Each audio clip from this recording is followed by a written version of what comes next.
AOPA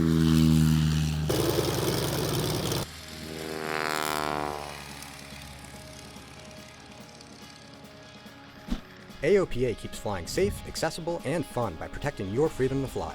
We are the most trusted one-stop resource for all things related to general aviation. Become an AOPA pilot today.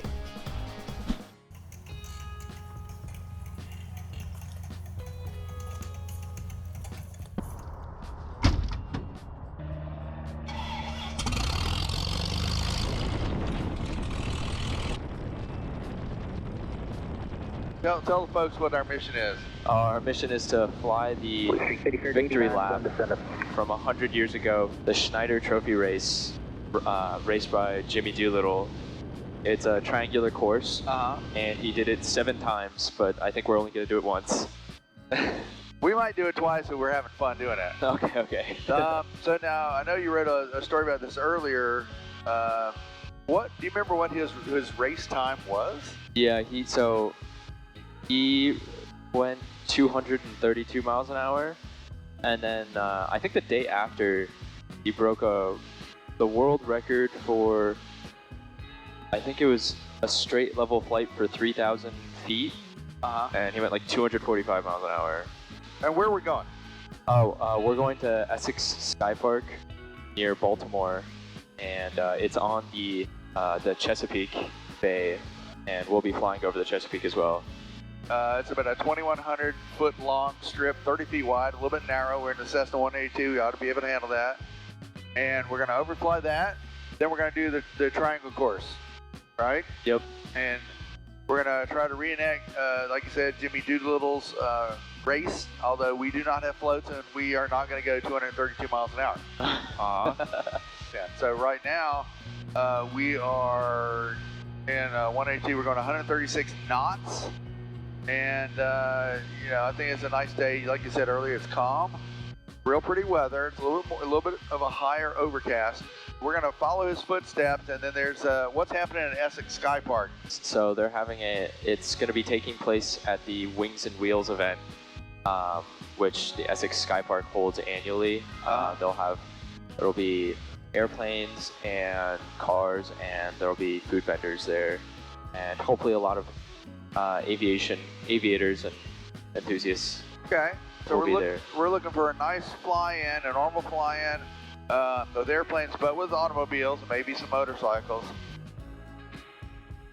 And Martin State Tower, Skylane 528 Mike Julie, we have Essex Sky Park in sight. We're going to open flight and do that triangle out in the bay.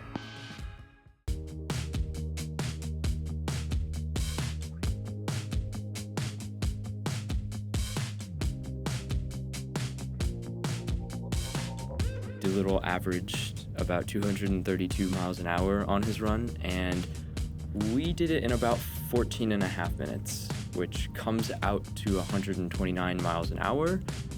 It's not bad, but he definitely would have lapped us, and he also did it 7 times.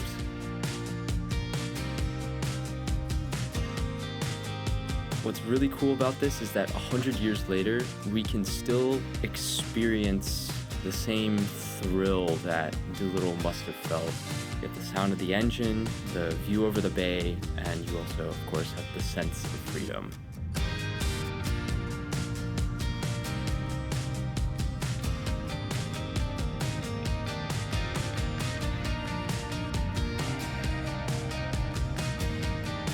It's a short route, but it carries a century of aviation history, and who knows, maybe you'll find your own reason to keep that legacy alive.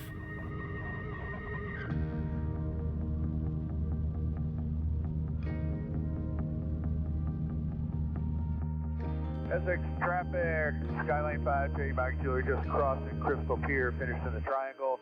I'll be transitioning for a left downwind to runway 16, full stop in.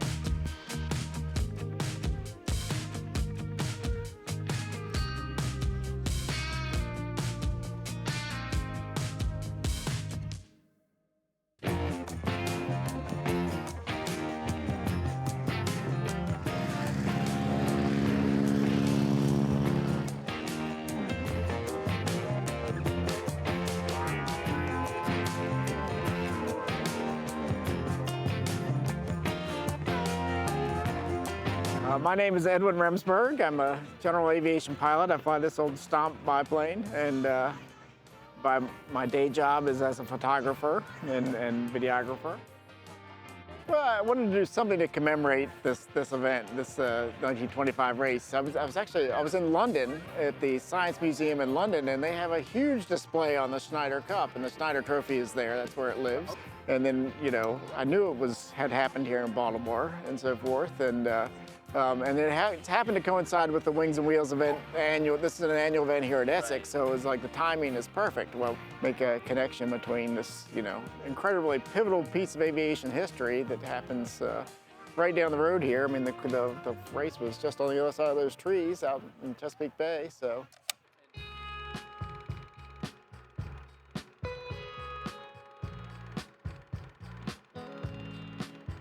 So this was, you know, someone else has said that, you know, this series of races, the Schneider Cup races, was kind of like the space race of the 1920s and 30s. You know, it was really a huge factor in developing these, you know, not just faster airplanes, but developing air transportation as something that was viable.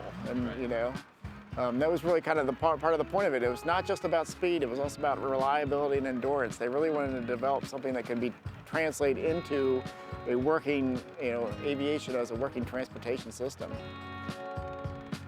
When I read about Doolittle, one of the things that has impressed me most about Doolittle is how often he failed and how he learned from his failures. You know, when he did the first cross-country flight, but it was like his third attempt when he finally got it done. His first attempt was horribly poorly planned. You know, they got to the first waypoint and there really wasn't an airstrip or any fuel there.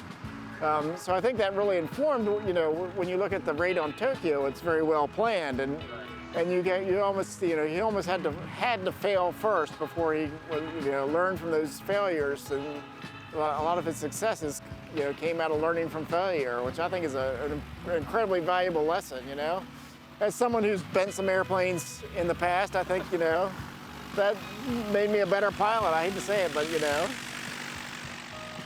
The fact that we have such an easy general aviation here in the United States is amazing. If you go to the rest of the world, you can't just jump in a plane and fly like you can here. And I think we take that for granted, how much luxury we have here in the U.S. especially in the general aviation world. I mean, most of the world can't enjoy what we enjoy here, you know.